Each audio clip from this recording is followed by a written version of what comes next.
Happy Wednesday. I hope you are doing well today.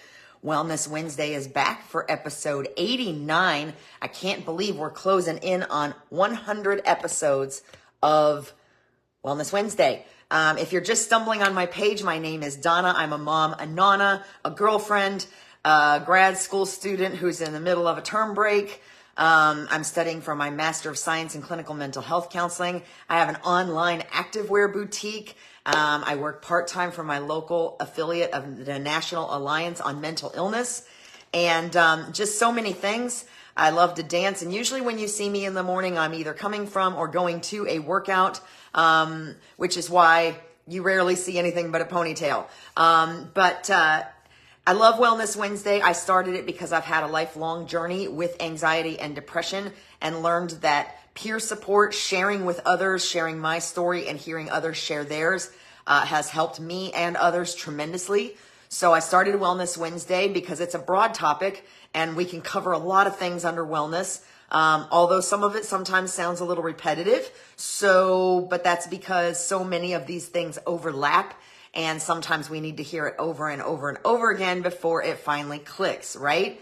Sometimes it just depends on the person, the timing, whatever. In any case, here we are today. If you're here, let me know you're here. If you don't see this till afterwards, drop a question, a comment, hit hashtag replay in the comments, just something to let me know you've seen it. And if you have a topic that you'd like to see me cover in the future, I love to learn. So send me a message and I will look into it and see if it's something I can work in. We try to stay away from politics and negativity here because usually no good comes out of that. In any case, I hope you enjoyed last week's live about coffee, the good, the bad, and the ugly. If you didn't see it, I'll be happy to tag you in that post or drop the link for that live in the comments of this one. And of course, it's always on my Facebook page. You can always go back through my feed or go to my videos tab and see pretty much all the videos I've ever done. Whether they were Wellness Wednesday or not, they're all right there on Facebook. So don't hesitate to ask if you can't find something. If you message me and it's a topic I've already covered, I'll find that video for you. And you can always share these. You can share these on your own Facebook page, or if there's somebody you think will help, but you don't want to single them out by tagging them, you can always share it to their messenger. Facebook gives you that option. All right, let's get started. So a friend of mine was chatting with me about panic attacks last week, and it seemed like an excellent topic to cover today. So here we go. And there's a lot of information here, so this one might run a little long, but hopefully we can get it all in a reasonable amount of time. And of course, if you can't watch the whole thing, it's going to be right here when you come back later. Okay, so what is a panic attack and what does it look like?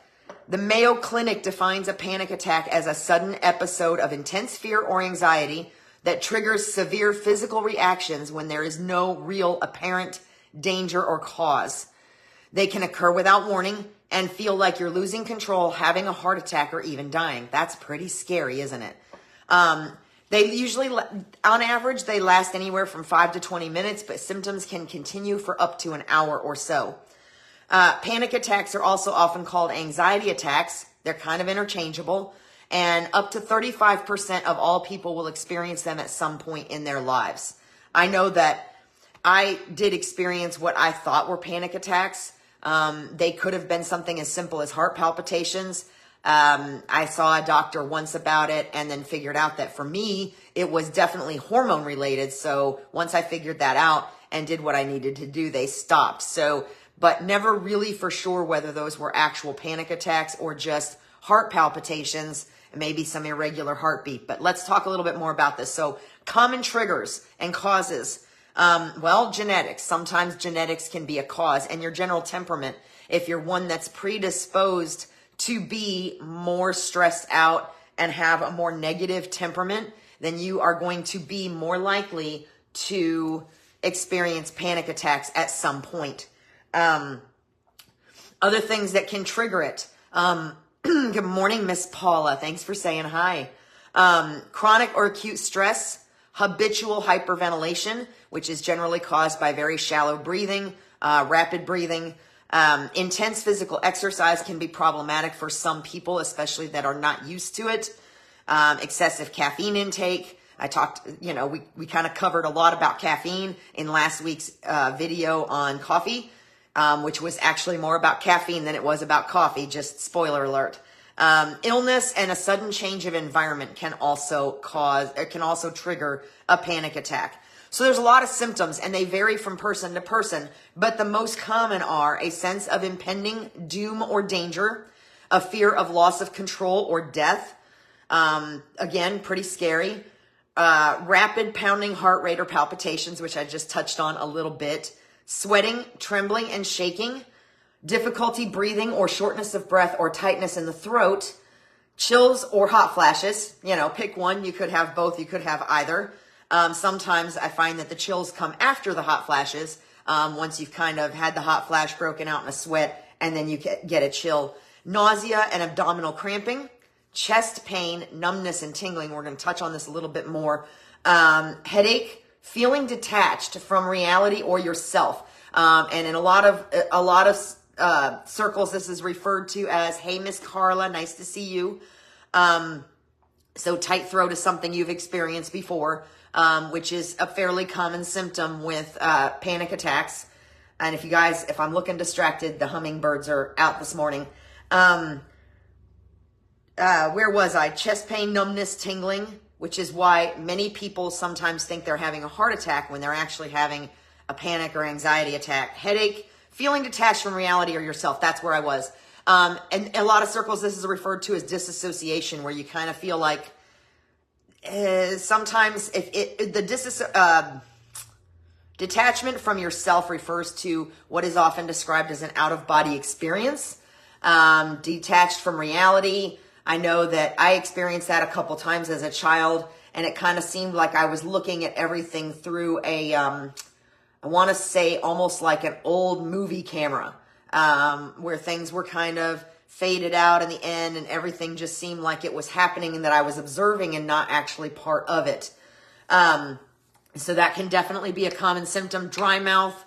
Dry mouth is something I still get when I'm a little bit extra stressed, even if I'm not having any other symptoms. I know when I have dry mouth, if I haven't taken an allergy pill, which will often cause that for me, then I need to probably take a little bit of time, do some meditation, breathing, and focus on something that's a more soothing activity for me.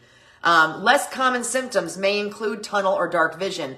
For me, when I had those heart palpitations or panic attack or whatever it was, again, the best description is the movie camera, where kind of things started to fade out and go a little dark, almost in a circle around whatever I was looking at. And I felt like if I didn't sit down and breathe, that I was possibly going to pass out. Tightening of the jaw and aggressiveness. This was an interesting one to me. Aggressiveness due to feeling the need to escape. So sometimes if you're having a panic attack and you feel like you can't get away from whatever the situation is you're in at the time, sometimes you can actually get quite aggressive trying to get out of the situation, which more than likely, because that's negative emotion and adrenaline flowing, may actually perpetuate the attack. So I found some of those less common symptoms pretty interesting, especially the tightening of the jaw. I'm familiar with the tunnel or dark vision, but the tightening of the jaw and the aggressiveness kind of caught me a little off guard. So how do we handle them? I found some interesting things here, and believe it or not, there are ways to help yourself through a panic attack. The key is going to be to kind of practice these things and consciously think about these things so that you are ready when it happens. And most of us, if we've had them more than once, can kind of feel it coming on. Like for me, I would feel like a sudden flutter, where it felt like my heart rate was about to change. And I would be like, oh, I might be in trouble here. And then I would immediately start to breathe. Someone told me once to rub the tops of my ears. I don't know if that ever actually worked. I can't say for sure that it did. But normally if I feel that flutter, I'll sit or I'll lay down with my knees elevated, and take some deep breaths. And 90% of the time when I experienced that and was able to get away from whatever situation I was in and do those things, it would not progress any further. However, there were times that it did when it would happen at work or while I was driving. I would need to pull over. And as I said, I discovered that mine were actually kind of hormone related. So that's not something I actually found anywhere. But again, I can't stress enough in any of these videos how important it is to know your own body. Because if you know your body and you pay attention, it will show you patterns. And those patterns will illuminate things that are happening, possible causes, triggers, things like that. So let's talk about how we can handle them. First of all, don't yell at or stress yourself out. And what I mean by that is telling yourself, stop panicking. This is stupid. Why are you doing this kind of thing? And you guys know I'm not a fan of negative self-talk anyway. Those kinds of things can actually make it worse, even if you're just telling that to yourself. So judging yourself, labeling yourself for experiencing this, it just helps perpetuate the situation. So don't yell at yourself, basically. And for people that are watching a panic attack and trying to help somebody, it's really, really important that you also don't say things like, there's no reason for you to be panicking. You're being silly. Stop this. Those kinds of things do not ever help the situation. It's kind of like a guy telling a woman to calm down. Has that ever really helped anyone? Really? Contrary to popular belief, slapping somebody across the face is not an answer if someone is experiencing a panic attack. So don't beat yourself up. Don't yell at yourself. It's more important to focus on specific things. And we're going to talk about that a little bit. So people that are feeling disassociated, that feel like they're separated from their body, all right, calm down. Easier said than done, right, Carla? A lot of times, if you're feeling disassociated, there's certain things, and I found this very interesting. I found a little story about a woman who experienced panic disorder and then started to see some of the same symptoms in her daughter when her daughter turned around 12 or 13. And her daughter would tell her that she would wiggle her fingers. When her daughter got older, she told her mom that she wiggled her fingers because that was her way of testing to see if her mind still had control over her parts. So she would wiggle her fingers. And that would be something she would focus on during the panic attack that would kind of help to settle things down. Another thing I read about, and I found this very interesting, and I kept the page up because I was struggling with the concept a little bit, and I'm not really sure why I was. Let me see if I can find it. It's called Stamp the Spot, stamp on the spot. And some people find that this helps control their breathing. And to me, stamp on the spot means that you're stomping where you are, or you're looking down on the ground and you're stamping. And that's exactly what it means, essentially. And it helps. Some people find that it helps to control their breathing. Also, it definitely seems like a lot of these techniques that I ran across, most of which are called grounding techniques, actually are sensory related. So if we're having a panic attack and we find ourselves, kind of reeling out of control, whatever that feels like for you, sometimes focusing on the sensory things apparently can really help, which I found super interesting since there's so much new research on sensory. My grandson seems to be a little sensory in some ways. And it is something that a lot of people can experience. And I've learned over time that I can be a little bit that way as well. So wiggle your fingers or stamp the spot, because that can help release the negative emotions that you're experiencing. Kind of focus with freezing in PD. Carla, you might have to explain that one to me. Stamping helps with freezing in PD. Not sure what the PD acronym is. Panic disorder. Duh. Sorry. Sometimes it takes me a minute. It is 7:30 in the morning. Yes. So stamping can help release those negative emotions. Oh, Parkinson's. Okay. That's another, that's a great idea. It helps relieve the negative emotions. It helps to kind of force the muscles to move a little bit. Thank you, Carla, for that. I don't know a lot about Parkinson's disease, but that makes sense to me. So again, wiggling your fingers, stamping the spot, focusing on the sensory side if you're feeling disassociated. Listen to relaxing music. If you have the opportunity to get out of the situation you're in, And this is something, here's what I would do. Honestly, there's always music going on in my head. So I would probably just turn on something that I know would soothe me. I can always imagine music in my head. If you are that type of person, or you listen to a lot of music, and you can start maybe just a couple of songs that really make you feel soothed and calm. Those are something you can repeat over and over in your head. Another thing I like is mantras. Especially if you are affiliated with any sort of faith, if you hold any sort of faith, whatever that faith is, I'm not here to judge.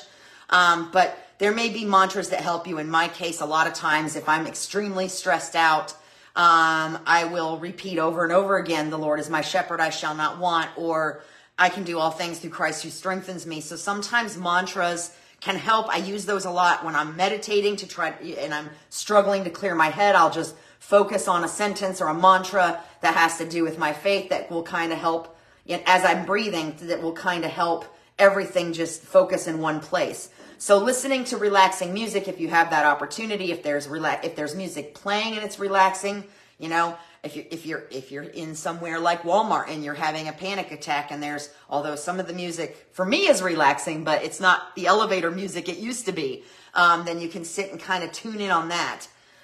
Deep breathing exercises are super important, and the more you can learn those and the more you can do those in your regular setting, the more likely you are to kind of revert to those in a stressful situation. I know that I never dreamed that when I first started learning yoga that it would have such tremendous repercussions on everything I did. It changed how I breathe when I run. It changed how I breathe in general. I do less shallow breathing in general and more deep breathing in general. Deep breathing exercises are excellent. Now, with that said, a common go-to is paper bags. When someone in a panic attack is starting to hyperventilate, a common go-to is paper bags. And that is actually there's some logic behind it. Replacing CO2 that you're not getting because of the shallow breathing. However, two things you need to know about the paper bags. An article I was reading, the woman's grandmother, once somebody suggested a paper bag to her, she became kind of dependent on the paper bag and would actually freak out and have a panic attack if she didn't have a paper bag handy. So that can be a double-edged sword. And also, a lot of the symptoms here can overlap with other things like a heart problem, a heart attack, or an asthma attack. So if you don't know for sure, if you've never been diagnosed with asthma, I know sometimes I can experience a little of stress-induced or allergy-induced asthma. I have a friend that experiences allergy-induced asthma. Paper bags are definitely not the best choice if there's any chance that it's an asthma attack. So it is better to just focus on deep breathing exercises, deep breaths in through your nose, out through your mouth, maybe counting while you do that. Count in 1, 2, 3, 4, out 1, 2, 3, 4, as opposed to grabbing a paper bag, because you can accomplish the same thing without the dangers that can come along with the paper bag if you become reliant on it, or if you are actually, in fact, having an asthma attack. Because sometimes they can look similar, especially to somebody looking on the outside. So again, let's talk a little bit more about that sensory, those grounding techniques. Focus, have a focus item, or focus on your senses: taste, smell, sound, feel. What does your skin feel like right now? What are the sounds that are going on around you? Maybe focus in on one or two sounds. If you're midst panic attack, for example, and you see a hummingbird or a bird, maybe you focus in on that bird and how that bird looks, and its feathers and things like that. So your senses are super important here, and they're good grounding techniques. I also saw a suggestion about walking around barefoot. Excuse me, which I found very interesting. Sorry guys, pool yesterday outside. So allergies. One of the things that I found super, super interesting in here was that you can actually put together a self-soothe kit, with gum, mints, sensory toys. I have one around here somewhere and I'm not sure what I did with it. There's all kinds of different sensory toys out there. You can get them on Amazon. Some of them just have are like a sticker with a rough top. You could stick on the back of your phone, stick on your desk. Some of them are squishy. Some of them are like little, like fake bubble wrap, but they're sensory toys and they're designed for you to feel, for you to use that touch sense, which would really, it's a grounding technique that will really, really help you. So you can put together a self-soothe kit that's got gum and mints and a sensory toy and a small soft stuffed animal. I don't know what I did with my llama. I took a picture of my Hope llama yesterday from NAMI. Yes, Carla, self-soothe kit. So a small, I must have left her on the shelf where I took the picture of her. But like I said, a small stuffed animal, sensory item. I should have thought to grab a couple of these things so I could have them here to show you. But look up sensory toys on Amazon. There's all kinds of things there. The mints, the gum is something you can put in your mouth, and that uses your sense of taste and smell. Peppermint essential oils. Peppermint essential oil. There's a lot of research out there about its calming effects. So that's something you could have in your self-soothe kit to kind of take a whiff of. Lavender is another calming essential oil. So those are all great options to keep in a self-soothe kit that you can keep in your vehicle.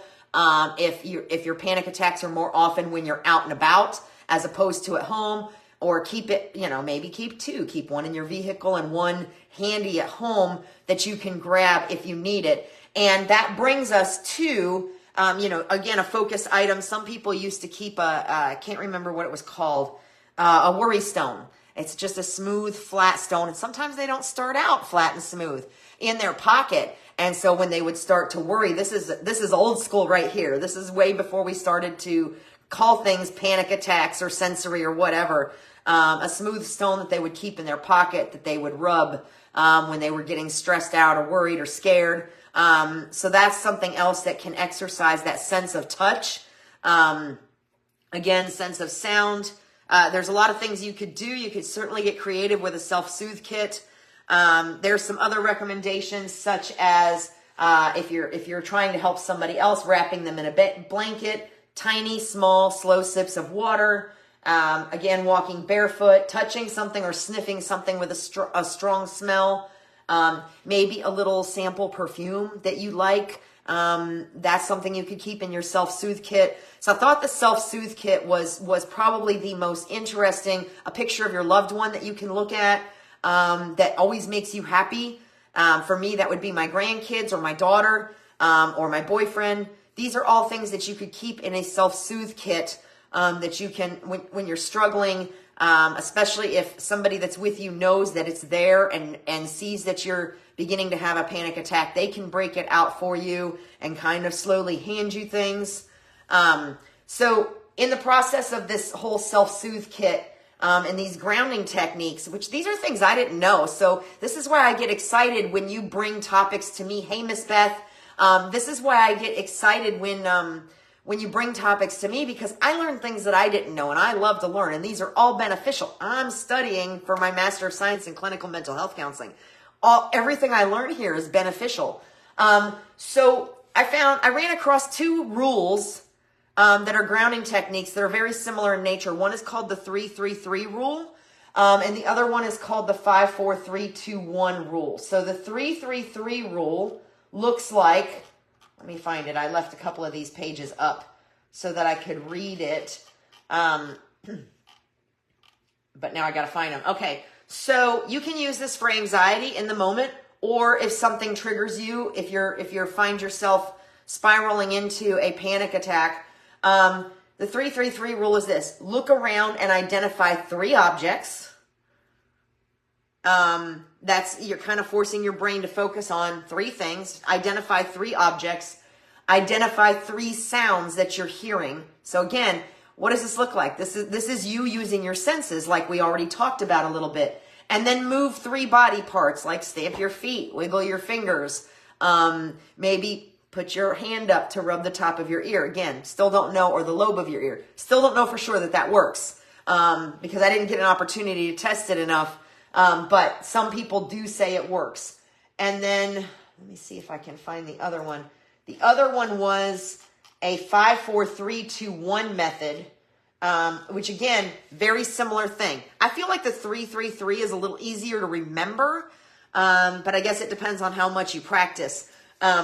Working backwards from 5, using your senses. That's the 5, 4, 3, 2, 1. So 5 things you hear, 4 things you see, 3 things you can touch from where you're sitting, 2 things you can smell, and 1 thing you can taste. So now you can start to see with these little rules how very awesome having a self-soothing kit handy could be, or having a worry stone in your pocket, maybe a bottle of essential oils in your purse. These are all things that kind of relate to that sensory grounding technique. So super important. And then of course, if all else fails, another way is to, if you're having these on a fairly regular basis, it may be time to talk to your provider about some medication that maybe won't make the panic attacks go away, but reduce the risk of having them. So again, I can't stress enough. I was so excited to learn about the Self-Soothe Kit. Carla, you seem excited about it too. But again, the contents are going to look like maybe some gum, maybe some mints. If you're going to keep it in your car, especially if you're in Florida, you don't want anything that's going to melt. Sensory toys, a stuffed animal, a small stuffed animal, Nami citrus, and I'm still mad I didn't put it back at my desk. That's what happens when you don't put things away. Nami citrus, if you make a small donation to Nami citrus, you can, of $20, you can get a Hope Nami llama, and it's about this big. It's super cute. It's super soft. And it's a llama because llamas typically help their humans carry the load, and that's the whole point here, is to help carry the load. So whenever you purchase a Nami llama from Nami Citrus, not only do you get a llama, but your donation also makes it possible for Nami Citrus to give someone else a Nami llama. So they can often be found with your first responder people or in some of your counseling offices. And it's called Hope because having someone to help you carry your burden gives you hope. So that's a super cute, very small animal. You can go into Walmart or any store and find a small, soft, stuffed animal that you can keep in your self-soothe kit. Again, peppermint, lavender, essential oils. There's a lot of science behind the calming effects. I mean, everybody in the free world that makes a detergent, a laundry detergent or a fabric softener is using lavender in those to help calm. There's toys you can get with lavender infused in them to help kids sleep. So there's a lot of science behind that.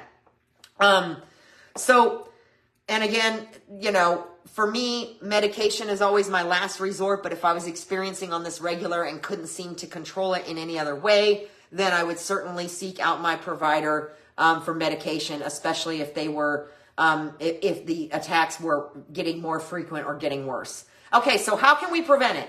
Well, we can't. We really can't prevent it. This is not something, especially if it's something you're genetically predisposed to or temperamentally predisposed to, you can't necessarily prevent a panic attack. But you can reduce the risk by practicing the strategies we just talked about, the grounding techniques, getting yourself a self-soothe kit, learning not to yell at yourself when you're starting to panic and tell yourself you're stupid or anything like that. And doing the deep breathing exercises. These are all ways that you can help reduce what's happening in the moment, but there are also things that you can do to reduce the instance of having them. Again, you can't necessarily prevent them, but you can reduce the instance of having them by paying attention to your body, identifying the triggers that, you know, what was going on right before you went into this panic attack. Those are triggers. You can get yourself a little trigger journal and write those down. The more you are aware of the triggers, the more you can be prepared when one happens. When you encounter a trigger, the more you can immediately begin the deep breathing exercises, the mantra in your head, or maybe just grab your self-soothe kit and have it near you. Reach in your pocket, grab your worry stone or coin or whatever. Practicing healthy habits. It's amazing to me how it almost seems like no matter what I research in terms of wellness, it always comes back to lifestyle habits. Almost everything comes back to lifestyle habits. And I think it was, I can't remember if it was Hippocrates. I think it was Hippocrates. It might have been Socrates. One of those two made it very clear that our medicine was in our food. So one of the ways that you can reduce the risk of having a panic attack, yes, a trigger journal, Carla, and that might look like a little tiny notebook in your self-soothe kit. You know what I mean? But knowing what triggers you is the first step to being able to respond to that trigger differently. So lifestyle approaches, what I'm talking about here is exercise, avoiding stimulants like nicotine, caffeine, and reducing alcohol. When I first went to the doctor about what I thought were panic attacks, it may have just been heart palpitations. Still don't know, because he never really diagnosed me. He just took me off of everything. He told me no caffeine, no this, no that. And I didn't do what he told me. And you know why? Because I was, at that time, and I just talked about this last week, at that time I was drinking a pot of coffee every morning. But these attacks weren't happening in the morning. They weren't happening when I was drinking coffee. They weren't happening, you know what I mean? So what he was saying didn't make sense to me. Ultimately, that maybe wasn't the smartest move, but I did learn that mine were directly associated with hormone changes in my body at the beginning and end of my cycle. So once I figured that out and made some tweaks, they for the most part went away, even though I was still drinking coffee. So I'm not saying your doctor is wrong all the time. What I am saying is know your body and pay attention to the triggers, because it makes a difference. And it may help you be more proactive in avoiding your panic attacks. Again, practicing healthy habits, exercise, avoid stimulants, avoid alcohol. These things, exercise can help reduce your stress level. They can give you an outlet to get rid of stress and pent up energy. You guys know I'm a huge fan of that. It doesn't matter the kind of exercise. It can be something as simple as yoga, which is going to teach you proper breathing techniques at the same time while you're stretching and strengthening your body. Yoga is highly underrated. Let me just say that. Balanced meals. If I'm drinking excessive caffeine, my anxiety is through the roof, which means what? I'm much more likely to have a panic attack if I'm having too much caffeine. Bad food, fast food versus healthy food in general changes the way our whole body and everything is operating, which means our brain is operating different, which means if we're eating crappy food all the time, we are increasing our chances of encountering things like this. So, I know sleep, it's a little bit different for everybody, but if you can keep yourself on a regular sleep schedule as best as you can, that can help reduce your risk of having a panic attack. So again, we can't prevent it, but we can certainly slow it down by paying attention to the triggers, practicing healthy habits, especially when it comes to diet and exercise and the things we consume, and of course the grounding and soothing techniques that we've talked about today. I hope you found those helpful. Okay, so other things, humor, do funny things, watch a funny movie, have a funny conversation, revisit a funny memory. Humor relaxes us naturally. It's a natural relaxant. And then there are things like, there's a lot of things that people recommend for helping with panic disorder, panic attacks, or just general lifetime stress reducers, which are, like we already talked about, yoga, Tai Chi, acupuncture, meditation. Just 3 minutes of meditation a day makes a huge difference for me. I'm running a challenge in my VIP group. One of those things this week is meditation, 3 minutes a day. And if I just take that stupid 3 minutes to sit down and just do the breathing and do the mantra in my head, it makes a tremendous difference in my day and how I operate. 3 minutes, y'all. 3 minutes. So I want you to remember this. Even if it feels like it at the time, no one has ever actually died from a panic attack. It may feel like it if you're having trouble breathing, if you feel like you're going to pass out. It may feel like you're going to, but no one's ever actually died from a panic attack. The biggest thing is if you are able to get yourself somewhere where you can sit down, lay down, get away in a corner, whatever, and breathe, hide in your car, whatever. I know that's not always easy. And when you can't, whether you can or can't, focus on these techniques we talked about. Without treatment, frequent and prolonged attacks can be severely disabling. And sometimes panic attacks can lead to agoraphobia. Now, there are plenty of agoraphobics out there, and if you don't know what that is, that means fear of open spaces, fear of leaving the house. There are plenty of agoraphobics out there. It is part of the anxiety disorder umbrella. But not all of them are because of panic disorders or panic attacks. But what happens is you can reach a point where you're so afraid of having a panic attack in public that you don't even leave your house ever. You don't go anywhere. You don't go out in open spaces because you're afraid of having a panic attack. So as you can see, one can lead to the other. And it can be disabling in that manner if it's not treated or dealt with. Frequent attacks can also indicate an underlying health issue. In my case, it was mostly related to hormone changes and my hormones kind of being all over the place. Mostly when I was on synthetic hormones like birth control while my own were surging at different times of the month. So panic attacks, especially if they're frequent or they're getting more often or worse, can indicate an underlying health issue or an actual disorder like panic disorder. And not only that, but a lot of the symptoms, as we just discussed, can resemble other things like a heart attack or an asthma attack. So if you're having them repeatedly or frequently, or they're getting worse, if you're not like me and you have one like maybe once every 5 years and it's reduced to just heart palpitations and I have to lay down and breathe and wait for my heart to slow down.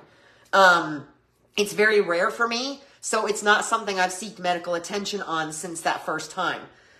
Because like I said, I rarely ever have them. But if it's something that's more than that, that's becoming disabling, you're having on a regular basis, you can't explain, you need to see your primary care physician, because what needs to happen is it needs to be ruled out that there's not an underlying health condition or something else going on. Make sure that is actually what's happening and then deal with it accordingly. But that's all I have for you today, running a little bit long, and I'm sorry, but there's a lot of great information here. So again, I can't stress enough, the Self-Soothe Kit seems like a fantastic tool for anybody to have in their tool belt.